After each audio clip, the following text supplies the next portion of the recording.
1980 की बात है। कोरिया के एक शहर में मिलिट्री तानाशाही के खिलाफ जनता उठ खड़ी हुई। जगह जगह विरोध के झंडे उठे और दंगे फसाद होने लगे। लेकिन कोरिया के और दुनिया के ज्यादातर लोग इस विषय में बेकरार थे। ऐसे में इस विषय की पूरी और सच्ची खबर देने के लिए एक जर्मन रिपोर्टर कोरिया आया। उसकी मदद करता है अपना हीरो, जो कि एक टैक्सी ड्राइवर है। तो ये मूवी दोस्तों इन दोनों के सफर के बारे में, ये खासकर इस बारे में कि इन दोनों ने मिलकर कोरिया के कौन से पहलू को देखा और वहाँ जनता की क्या हालत थी, और आखिर में इन दोनों की ये रिलेशनशिप किस तरह दोस्ती में बदल गई। बहुत इमोशनल तरीके से दिखाया गया है। एंड क्लाइमैक्स से पहले इसमें कई ऐसे फन मोमेंट्स भी हैं जो आप जी भर के जाएंगे। यही नहीं, ये मूवी उस वक्त कोरिया में घटी सत्य घटना पर आधारित है, इसलिए हमें उम्मीद है कि आप इस मूवी के साथ और भी ज्यादा कनेक्ट हो पाएंगे। चलिए फिर आराम से बैठ जाइए। तो मूवी की शुरुआत 1980 में होती है, और जब कोरिया के उस वक्त के प्रेसिडेंट की मृत्यु हो गई थी ना, तब शुरू हुआ था मिलिट्री रूल। लेकिन जनता मिलिट्री की तानाशाही से बिल्कुल नाखुश थी और उन्होंने मिलिट्री राज के खिलाफ बगावत करना शुरू किया, और बदले में मिलिट्री भी जनता पर हमला करने लग गई। इस वजह से लोगों के बीच बिल्कुल वहाँ शांति फैल गई। कट करके मूवी के हीरो किम को दिखाते हैं, जो सियोल में एक टैक्सी ड्राइवर है। कुछ साल पहले किम की वाइफ चल बसी और तब से किम अकेला अपनी बेटी को पाल रहा है। वो आराम से गाना गाते हुए ड्राइव कर रहा होता है। तभी एक जगह पे ट्रैफिक जाम होता है और पता चलता है कि सियोल के कॉलेज स्टूडेंट्स भी प्रोटेस्ट कर रहे हैं, जिस वजह से गाड़ियां जा नहीं पा रही। पर दोस्तों, किम का कैरेक्टर कुछ ऐसा है कि उसे इन चीजों से कोई फर्क नहीं पड़ता। जब तक मुझे कोई प्रॉब्लम नहीं हो रही तो मैं बेकार में सरकार के खिलाफ आवाज क्यों उठाऊं। इसी सोच की वजह से वो स्टूडेंट्स को पोस्ट कर ग्लास ऊपर कर लेता है कि इन्हें कॉलेज में पढ़ने भेजते हैं या प्रोटेस्ट करने। एंड वो मस्त अपना रिवर्स गियर लगाकर दूसरे रास्ते से जाने लग जाता है। तभी वहाँ पर एक कपल आ रहे होते हैं। वाइफ उनकी प्रेग्नेंट होती है और वो तुरंत हॉस्पिटल जाना चाहते हैं। किम फिर उनको हॉस्पिटल लेकर जाता है, लेकिन जब पैसे देने की बारी आती है तो वो आदमी कहता है, सॉरी मैं पर्स तो घर पर भूल आया, आप एक काम कीजिए कल यहाँ पर आ जाइए तो मैं आपको दोगुने पैसे दे दूंगा। किम को गुस्सा आ जाता है कि मैं ऐसे कैसे मान लूं कि तुम कल यहाँ मुझे पैसे दोगे, वो भी डबल। लेकिन दोस्तों, वो आदमी उससे अपना विजिटिंग कार्ड देकर कहता है कि प्लीज मैं पैसे जरूर दूंगा, लेकिन फिलहाल मेरी वाइफ को तुरंत डॉक्टर के पास लेकर जाना है। किम भी कार्ड ले लेता है और घर आ जाता है। रोज उसकी बेटी उसका इंतजार करती है, लेकिन आज वो सो चुकी थी। वो हैरान होकर उसको जगाता है कि बेटा तुम्हारी तबीयत तो ठीक है ना। एंड तब उसके माथे पे एक चोट देखता है। किम कहता है कि जरूर हाउस ओनर के लड़के ने मारा होगा, मैं अभी उसकी खबर लेकर आता हूँ। बेटी भी कहती नहीं पापा मत जाओ, लेकिन वो नहीं मानता और सीधे हाउस ओनर के घर का दरवाजा पीटता है। एक औरत आती है तो किम कहता है अपने बेटे को बुलाओ, उसने मेरी बेटी को मारा है। लेकिन फिर पता चलता है कि उस लड़के के माथे पर भी चोट लगी हुई है और किम की बेटी से कई ज्यादा चोट उसको लगी होती है। देन किम रियलाइज करता है कि इस बेचारे ने उसकी बेटी को नहीं मारा था, बल्कि उसकी बेटी ने इस लड़के को मारा था। पर किम के समझ में नहीं आता कि अब वो क्या कहे, क्योंकि वो तो फंस चुका है। तो अब उस लड़की की माँ, जो इस घर की ओनर भी है, वो किम को उल्टा सीधा सुनाती है कि 6 महीने हो गए तुमने घर का भाड़ा तक नहीं दिया, माना कि तुम मेरे पति के दोस्त हो इसलिए मुफ्त में यहाँ रहना चाहती हो क्या, और आज तो हद हो गई। देखो तुम्हारी बेटी ने मेरे बेटे को कैसे मार दिया है, एक काम करो जल्दी से जल्दी 6 महीने का भाड़ा दो और निकलो यहाँ से। किम भी मुंह लटका कर घर आ जाता है। वहाँ उसकी बेटी उसे खाना परोसती है। खाना खाकर वो कहता है कि वाह बेटी तुमने तो खाना बहुत टेस्टी पकाया है, आखिर बेटी किसकी है। तब बेटी कहती है कि पापा ये मैंने नहीं, हाउस ओनर आंटी ने बना कर दिया है। ओह तो ये तुमने नहीं बनाया, तभी मैं सोचूं कि इतना ज्यादा नमक क्यों पड़ा है इस खाने में, कहकर वो खाना थूक देता है। अरे अगर मेरी बेटी खाना बनाती तो उसका अलग ही लेवल होता। इस तरह वो बात बात पर अपनी बेटी की तारीफ ही करता है। अपनी बेटी को वो एक भी कठोर शब्द नहीं कहता। ये है अपने हीरो के कैरेक्टर दोस्तों। कट करके यहाँ जर्मनी को दिखाते हैं, जहाँ पीटर नाम का प्रेस रिपोर्टर अपने दोस्त से बात कर रहा होता है। उसे कोरिया के ग्वेंगचू नाम के शहर में मिलिट्री रूल के खिलाफ हो रहे प्रोटेस्ट के बारे में पता चलता है, और ये भी पता चलता है कि वहाँ के न्यूज़पेपर्स इस खबर को पूरी सच्चाई के साथ कवर नहीं कर रहे हैं। वो अपनी जनता को नहीं बता रहे कि जगह जगह कैसे प्रोटेस्ट हो रहे हैं और किस तरह उन्हें तानाशाही सरकार से लड़ना चाहिए, नहीं बता रहे हैं वो। तो पीटर कोरिया जाकर उन प्रोटेस्ट को कवर करना चाहता है और जनता को सत्य बताना चाहता है। यही नहीं, वो इस कवरेज के जरिए थोड़ा फेमस भी होना चाहता है। लेकिन उसके दोस्त बताते हैं कि भाई उस शहर में जाना मना है और किसी फॉरेनर रिपोर्टर का जाना तो बिल्कुल भी अलाउड नहीं है वहाँ पर। पीटर कहता है उसकी टेंशन मत लो, मैंने एक प्राइवेट टैक्सी सर्विस को बुक कर लिया है। वो ड्राइवर मुझे सियोल एयरपोर्ट से पिकअप करके ग्वेंगचू लेकर जाएगा। अगले सीन में हम देखते हैं कि फ्लाइट से सियोल पहुंच जाता है। वो एयरपोर्ट में इमिग्रेशन ऑफिसर पूछता है कि आप यहाँ पर क्यों आए हैं। वो कुछ फर्जी पेपर्स दिखाकर कहता है कि मैं एक पैस्टर हूँ और यहाँ के एक चर्च फादर से मिलने आया हूँ, वो भी परमिट दे देता है। तो दूसरी ओर किम को दिखाते हैं, जो अपनी खटारा टैक्सी का सर्विस करा रहा होता है। फिर वो एक रेस्टोरेंट में अपने दोस्त के साथ बैठकर वहाँ खाने लगता है। ये दोस्त कोई और नहीं, उस घर का ओनर है जिसमें किम रहता है। किम उससे कुछ पैसे भी मांगता है। वो पूछता है कि पैसे क्यों चाहिए तुम्हें। किम कहता है यार घर का भाड़ा देने के लिए। और किसके लिए। दोस्त तो चौंक जाता है कि अबे ओए मुझसे पैसे लेकर मुझको ही भाड़ा देगा तू। अब चल कोई नहीं, तू भाड़ा मत दे, मैं अपनी वाइफ को समझा दूंगा। इसी बीच वहाँ पर कुछ टैक्सी ड्राइवर्स बैठे होते हैं जिनकी कंपनी की टैक्सी को पीटर ने बुक किया था। तो एक ड्राइवर कहता है यार जर्मनी से एक आदमी आया है, उसे ग्वेंगचू जाना है, मुझे बॉस ने उसे रिसीव करने के लिए भेजा है। वो आदमी तो मुंह मांगी रकम देने को भी तैयार है, सिर्फ उसे ग्वेंगचू पहुंचना है बस, और उसे एक ऐसा ड्राइवर चाहिए जो इंग्लिश जानता हो। मैं तो इंग्लिश में एक्सपर्ट हूँ यार, और आज मेरी लॉटरी लग गई समझो बस। और ये ना बात कर ही रहे होते हैं कि तभी साइड से किम सुन लेता है उसे पैसों की सख्त जरूरत है। तो वो खाना छोड़कर जल्दी से अपनी टैक्सी लेकर एयरपोर्ट की ओर चलाता है, क्योंकि उसके दिमाग में चल रहा है कि इस ड्राइवर के वहाँ पहुंचने से पहले ही मैं पीटर को पिकअप करके पैसे कमा लूंगा। फिर क्या था, वो एयरपोर्ट पहुंचता है तो वहाँ सिर्फ एक गोरा आदमी दिखता है और वो पीटर ही है। किम उसे बुलाता है तो पीटर कहता है कि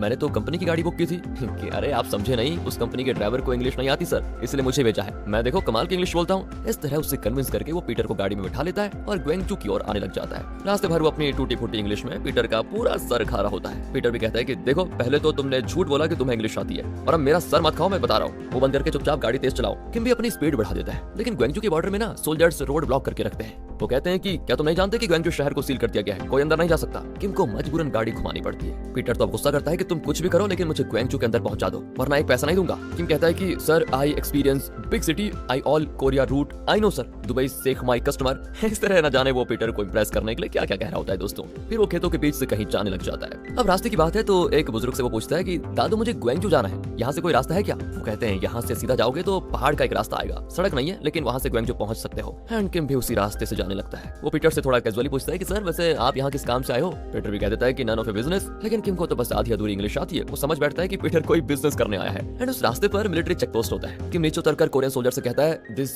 गोरा man big businessman, he lot of Korea invest in money, sorry lot of money invest in Korea. Soldier भी कहता है कि अबे गधे तुम उससे इंग्लिश में बात करो, मुझसे क्यों कर रहे हो? चुपचाप कोरियन में बताओ ना क्या बात है। तब किम कोरियन में बताता है कि ये आदमी फॉरेन बिजनेसमैन है और ग्वेंगजू में बहुत सारा पैसा इन्वेस्ट करने आया है। अगर इसे अंदर अलाउ करोगे तो ग्वेंगजू की इकोनॉमी आसमान छू जाएगी। पीटर को भी अंदाजा हो जाता है कि किम उस सोल्जर्स को कोई पट्टी पढ़ा रहा है। वो भी इंग्लिश में अपने बिजनेस के बारे में कुछ कह देता है। एंड सोल्जर को तो कुछ समझ में आता नहीं लेकिन उसे यकीन हो जाता है कि पीटर वाकई में ग्वेंगजू में इन्वेस्ट करने जा रहा है और वो उनको आराम से अलाउ कर देता है। लेकिन कहता ये भी है कि रात तक वापस लौट आना वरना ग्वेंगजू में अरेस्ट कर ले जाओगे। ठीक है कहकर दोनों ग्वेंगजू शहर के अंदर एंटर करते हैं। लेकिन किम गाड़ी रोककर कहता है कि मुझे ना तुम अभी पैसे दे दो वरना अगर तुमने शहर के अंदर जाकर मुझे धोखा दे दिया तो मैं क्या करूंगा। तो पीटर भी उसको आधे पैसे दे देता है और कहता है कि शहर के अंदर जाकर बाकी के पैसे दे दूंगा। किम पैसे लेकर गाड़ी चलाने लग जाता है। एंड जब वो शहर पहुंचते हैं तो वहाँ सड़कें सुनसान पड़ी होती हैं, दुकानें सब बंद होती हैं, हर तरफ टूटी फूटी चीजें पड़ी होती है। बस फिर क्या था, अब पीटर अपना वीडियो कैमरा निकालकर उस जगह की वीडियो बनाता है। तभी एक स्टूडेंट्स ग्रुप वहाँ पर आता है और पूछते हैं कि तुम कौन हो। पीटर कहता है कि मैं एक जर्मन रिपोर्टर हूँ। इस शहर में जो प्रोटेस्ट चल रहा है उसके बारे में कोरिया के लोग नहीं जानते लेकिन मैं आप लोगों का प्रोटेस्ट उन तक पहुंचाने आया हूँ।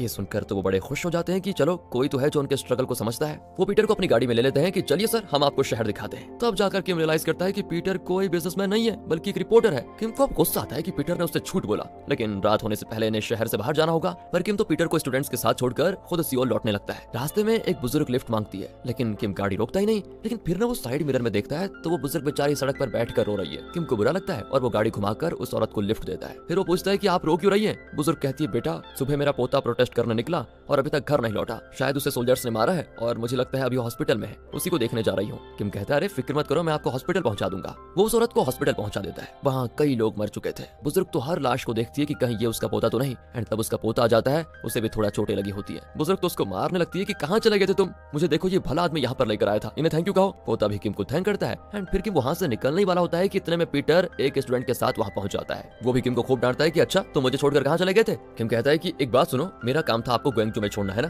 तो वो तो मैं कर चुका हूँ, अब यहाँ मैं करूँ क्या आपके साथ? पीटर कहता है कि मेरा लेंस बैग तुम्हारी गाड़ी में है। और तब किम थोड़ा शर्मिंदा होता है और कहता है मुझे नहीं पता था कि ये बैग गाड़ी में है सर, मुझे माफ कर दीजिए। पीटर को तो किम पर बहुत गुस्सा आता है और वो किम को बाकी पैसे देकर कहता है कि तुम जाओ जहाँ जाना है, मैं यहाँ किसी और को हायर कर लूंगा, जाओ। इसी बीच वहाँ का एक टैक्सी ड्राइवर किम पर भड़क जाता है कि तुम जैसे ड्राइवर्स की वजह से ही ना सारे कोरियन ड्राइवर्स का नाम बदनाम है, कहकर वो पैसे छीनकर पीटर को दे देता है। अब किम कहता है कि मैं भी एक ईमानदार ड्राइवर हूँ समझे, कहकर वो पीटर के दिए हुए पूरे पैसे उसको लौटाकर कहता है कि सर अब मैं तभी वापस जाऊंगा जब यहाँ आपका काम खत्म होगा और काम करके मैं पूरे पैसे लूंगा। ये कहकर वो पीटर और उसके साथ आए हुए एक स्टूडेंट को कार में लेकर जाता है। तो अब रास्ते में पेट्रोल भी तो डलाना है। किम पूछता है कि मैंने तुमसे सिर्फ 3000 का पेट्रोल डालने को कहा, फिर तुम ज्यादा क्यों डाल रहे हो? तब वो लड़का कहता है कि तुम बेवकूफ हो क्या, यहाँ सभी टैक्सी ड्राइवर्स को पेट्रोल फ्री में दिया जा रहा है, जाओ गाड़ी निकालो। किम भी गाड़ी में आ जाता है और उस स्टूडेंट से पूछता है कि वो फ्री में पेट्रोल क्यों बांट रहे हैं। तब स्टूडेंट बताता है कि यहाँ जो प्रोटेस्ट चल रहा है ना उसमें मिलिट्री के खिलाफ आवाज उठाने वालों को मिलिट्री के जुल्म सहने पड़ रहे हैं, कई लोग घायल भी हो रहे हैं, उन सब की मदद यहाँ के टैक्सी ड्राइवर्स कर रहे हैं, वो लोगों को फ्री में हॉस्पिटल वगैरह पहुंचा रहे हैं, इसीलिए हम स्टूडेंट्स ने सोचा कि क्यों ना हम टैक्सी ड्राइवर्स को फ्री में पेट्रोल दें। इसलिए वो आदमी भी तुम्हारी गाड़ी का टैंक फुल करने जा रहा था लेकिन तुमने उसको रोक दिया। अब किम कहता है कि यार फिर तो मुझे टैंक को फुल करवाना ही चाहिए था, मैंने बड़ी बेवकूफी कर दी। फिर वो प्रोटेस्ट साइट पर पहुंचते हैं जहाँ पीटर वीडियो शूटिंग शुरू करता है। अब ये देखकर प्रोटेस्टर्स बहुत खुश होते हैं। वो कहते हैं कि सर आप यहाँ के लोगों के स्ट्रगल की वीडियो बनाइए और बाहर की दुनिया को बताइए कि यहाँ पर चल क्या रहा है, दिखाइए उनको लोगों के साथ हो क्या रहा है यहाँ पर और किस तरह लोग मिलिट्री के खिलाफ उठ खड़े हुए हैं। पीटर कहता है कि मैं जर्मनी से आया हूँ और प्रॉमिस करता हूँ कि ये वीडियो पूरी दुनिया में टेलीकास्ट होंगे। एंड यहाँ लोग पीटर की बहुत इज्जत करते हैं क्योंकि एक फॉरेनर को उनके लक्ष्य में मदद करने की सोची बताओ, लेकिन उनके अपने देश की सरकार तानाशाह बन गई है। और अब क्योंकि किम पीटर के लिए गाड़ी चला रहा था तो वो किम को भी बहुत प्यार देते हैं और उसे खाना भी देते हैं और कहते हैं कि आप सच में बहुत बड़ा काम कर रहे हैं। किम का तो जी भर आता है कि अनजाने में ही सही वो इस प्रोटेस्ट में एक भूमिका निभा रहा है और ये लोग जो उसको जानते तक नहीं उसे इतना प्यार दे रहे हैं। फिर वो एक ऊंची बिल्डिंग पर जाते हैं जहाँ उनको प्रोटेस्ट का बहुत बढ़िया व्यू दिखेगा। वहाँ एक कोरियन रिपोर्टर होता है जो इंग्लिश में पीटर को वार्न करता है कि अगर मिलिट्री को पता चल गया कि आप वीडियो शूट कर रहे हैं तो वो आपको मार डालेंगे, इसलिए सावधान रहिए और अपने साथ जो भी आपके लोग हैं उन्हें भी सावधान रखेगा, उनकी जान को भी खतरा हो सकता है। लेकिन उनकी कोई भी बात किम को समझ में नहीं आती और वो आराम से बैठकर खाना खाने लगता है। नीचे प्रोटेस्ट जोर पकड़ लेता है और सोल्जर्स प्रोटेस्टर्स को मारना शुरू करते हैं, टीयर गैस फेंक कर उन्हें भगाने की कोशिश करते हैं। इन सब की वीडियो बना लेता है पीटर, लेकिन तब सोल्जर्स उसे वीडियो शूट करते हुए देख लेते हैं और उसके पीछे पड़ जाते हैं। पर इससे पहले कि पीटर को पकड़कर उसका कैमरा तोड़े, किम उसको लेकर वहाँ से तेजी से निकल जाता है। अब रात हो जाती है और तभी किम की खटारा टैक्सी रुक जाती है। यहाँ और कोई सेफ जगह भी नहीं होती रहने की। तभी एक बहुत बड़ी गाड़ी आती दिखाई देती है। किम घबरा जाता है कि शायद मिलिट्री गाड़ी है,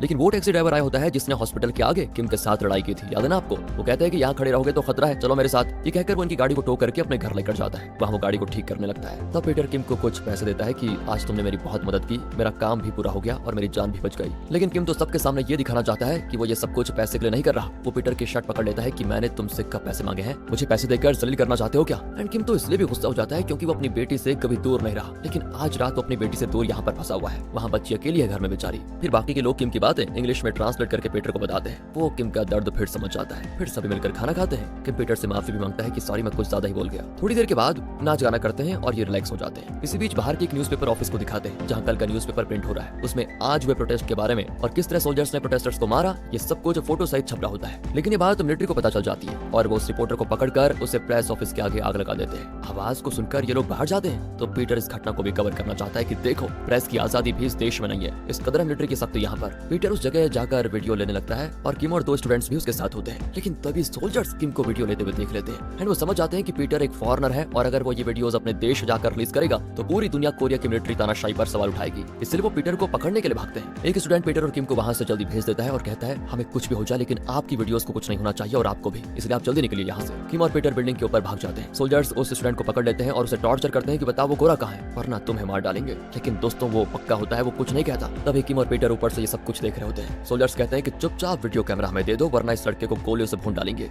और ये सुनकर पीटर थोड़ा कैमरा देने का फैसला कर लेता है। लेकिन वो स्टूडेंट सोल्जर से कहता है कि सर आप कोरियन में जो कह रहे हैं वो उस गोरे को समझ नहीं आएगा, मैं उसे इंग्लिश में बताता हूँ। कहकर वो सोल्जर की बात ट्रांसलेट करने के बजाय पीटर से ये कहता है कि सर आप इन्हें कैमरा दे देंगे तब ये लोग आपको जिंदा नहीं छोड़ेंगे, इसलिए आप जल्दी यहाँ से निकलिए, बस मेरी जान की परवाह मत कीजिए। ये सुनकर पीटर और किम वहाँ से भागते हैं। अचानक गोली की आवाज को सुनकर वो नीचे देखते हैं कि कहीं उस सोल्जर ने स्टूडेंट को मार तो नहीं डाला। लेकिन तब उस स्टूडेंट की आवाज आती है कि सर घबराइए मत, मुझे कुछ नहीं हुआ, मैं सेफ हूँ, आप जल्दी निकलिए यहाँ से। दोनों वहाँ से निकलकर वापस उसी ड्राइवर के घर में रुक जाते हैं। किम को अपनी बेटी की बहुत याद आती है। उसे दुख था कि वो अपनी बेटी के साथ ज्यादा वक्त नहीं बिता पाता। एंड एक दिन उसने बेटी को प्रॉमिस किया था कि बुद्ध के जन्मदिन पर हम खूब सेलिब्रेट करेंगे बेटा और मैं तुम्हें कहीं बाहर भी घुमाने लेकर जाऊंगा। लेकिन तब उसकी बेटी ने कहा था कि उस दिन नहीं जाएंगे पापा क्योंकि उस दिन आपको बहुत सारे कस्टमर्स मिलेंगे, हम किसी और दिन चलेंगे। देखा छोटी उम्र में उसकी समझदारी और अपने पापा के बारे में उसे इतना ख्याल था। ये सोचकर कि उस वक्त बहुत प्राउड फील करता है। उन बातों को सोचकर ही वो अभी दुखी होता है कि ये मैं कहाँ फंस गया इस मुसीबत में। वो फैसला करता है कि कुछ भी हो जाए सुबह होते ही वो अपनी टैक्सी लेकर सियोल चला जाएगा। अगली सुबह 5 बजे ही जब कोई नहीं जागता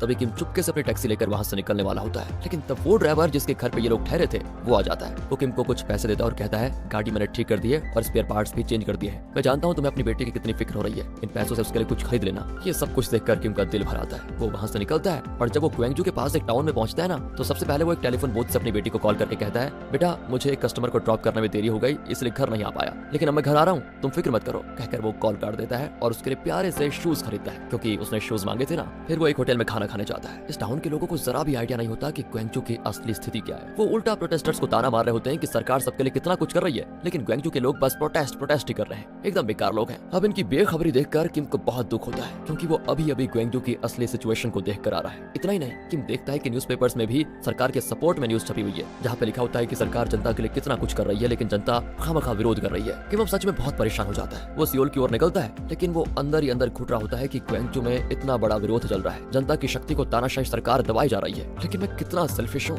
बस अपने घर जाकर आराम से रहना चाहता हूँ। ऊपर से मैंने पीटर को वापस सेफली सियोल लाने का वादा किया था लेकिन उसे वहीं ग्वेंगजू में छोड़कर मैं उसे बिना बताए आ गया। नहीं, ये सही नहीं है। ये सब कुछ सोचकर वो दोस्तों अपना इरादा बदल देता है और गाड़ी ग्वेंगजू की ओर घुमा देता है। रास्ते में वो फिर उसी टेलीफोन बूथ पे रुक जाता है और बेटी को कॉल करता है कि बेटा मैंने अपने कस्टमर को सेफली सियोल वापस लाने का वादा किया था लेकिन गलती से उसे ग्वेंगजू में छोड़ दिया और मुझे अपना वादा निभाना है, इसलिए उस कस्टमर को लेकर रात तक मैं सियोल पहुंच जाऊंगा, फिर हम रात में घूमेंगे, ठीक है? तुम घर में आराम से बैठी रहना, सेफ रहना। उसकी बेटी ओके पापा कहकर कॉल काट देती है। अब किम ग्वेंगजू की ओर ड्राइव करने लगता है। वो उस टैक्सी ड्राइवर के घर जाता है तो पता चलता है कि ड्राइवर और पीटर हॉस्पिटल गए हैं। किम सोचता है कि पता नहीं क्या हो गया तो वो घबराकर हॉस्पिटल जाता है। वहाँ उस स्टूडेंट की लाश होती है जिसने कल रात अपनी जान की परवाह न करते हुए पीटर और किम को बचाया था। असल में सोल्जर्स ने उसको बहुत बुरी मौत दे दी। उसकी लाश को देखकर किम पूरी तरह टूट जाता है। पीटर और वो टैक्सी ड्राइवर तो बैठ कर रो रहे होते हैं। किम उससे कैमरा पकड़ाकर कहता है कि सर आप चुप क्यों बैठे हैं, इसकी भी वीडियो बनाइए ना और दुनिया को दिखाइए कि सच क्या है। पीटर का दिल बहुत भारी होता है और वो कैमरा पकड़ भी नहीं पाता, लेकिन फिर भी वो हिम्मत जुटाकर घायल स्टूडेंट्स और मुर्दे घर में पड़ी लाशों की वीडियो शूट करता है। फिर टैक्सी ड्राइवर कहता है कि अब तक जो लिया है काफी है सर, हम चाहते हैं कि आप जिंदा सियोल पहुंच जाएं और वहां से अपने देश जाकर सारी वीडियोस के द्वारा दुनिया के सामने यहाँ की असलियत बता दे। फिर वो सियोल पहुंचने का एक शॉर्टकट किम को बताता है और एक मैप भी देता है। फिर वो किम की गाड़ी पर उसका नंबर प्लेट निकाल कर ग्वेंगचू का कोई नंबर प्लेट लगा देता है ताकि सोल्जर्स इनको रोके ना।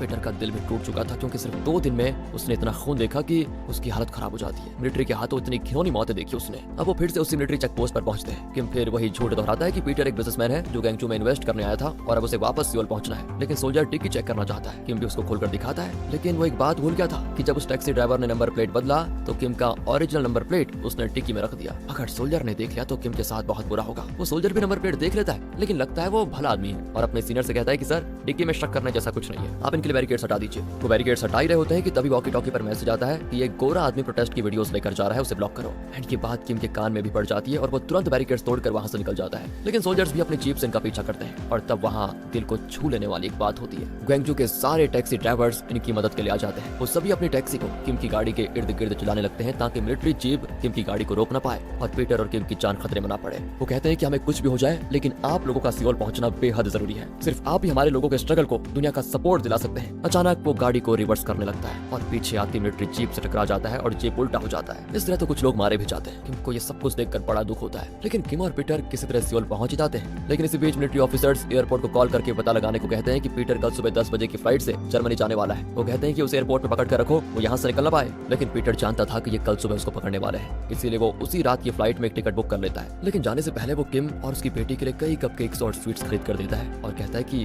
मुझे पता है यहाँ बुद्ध का जन्मदिन बहुत ही शानदार तरीके से सेलिब्रेट किया जाता है, ये तुम्हारी बेटी के लिए है मेरी तरफ से। फिर वो किम को 2 दिन की उस खतरनाक माहौल में गाड़ी चलाने के लिए पूरे पैसे दे देता है और कहता है आज से तुम मेरे सबसे अच्छे दोस्तों में से एक हो। जब ये मिलिट्री राज खत्म होगा ना और लोगों को आजादी मिल जाएगी तब मैं दोबारा सियोल आऊंगा और तब मैं तुम्हारे घर जरूर आऊंगा, साथ ही मैं तुम्हारी बेटी से भी बात करूंगा, तुम बस मुझे अपना नाम और एड्रेस लिख कर दे दो। पर किम उसकी डायरी में अपना नाम लिखता है सबक और अपने एड्रेस के बजाय किसी सिगरेट कंपनी का एड्रेस लिख देता है। फिर वो पीटर को एयरपोर्ट छोड़ देता है। इस तरह पीटर अपने देश जर्मनी चला जाता है और वहाँ पर वो सारे वीडियोस को टीवी पर रिलीज कर देता है। जब दुनिया को पता चलता है ना कि कोरिया में क्या हो रहा है, तब यूएन की बैठक होती है और उनकी कोशिशों से कोरिया में तानाशाही का अंत होता है और लोग अपना एक नया प्रेसिडेंट चुनते हैं। लोग तो बड़े खुश होते हैं। तब जाकर पीटर को चैन आता है कि मेरी सारी मेहनत सफल हो गई। जब सारी समस्याएं खत्म हो जाती है तो पीटर फिर से कोरिया आता है और तब वो किम यानी साबो को ढूंढने की कोशिश करता है, लेकिन उसे पता चलता है कि उसके प्यारे दोस्त ने उसे ना तो अपना असली नाम बताया और ना ही अपना सही पता। पीटर समझ जाता है कि किम ने क्या सोचकर नकली नाम और एड्रेस दिया होगा। असल में दोस्तों किम ने बड़ा नाम कमाने के लिए पीटर की मदद नहीं की थी, वो तो सिर्फ अपने जमीर का कहा मान रहा था। वो नहीं चाहता था कि उसका नाम कहीं भी आए, क्योंकि हजारों स्टूडेंट्स जिनके नाम भी शायद किसी को पता नहीं होंगे, उन बच्चों ने अपने देश को मिलिट्री से आजाद करवाने के लिए अपनी जान दे दी।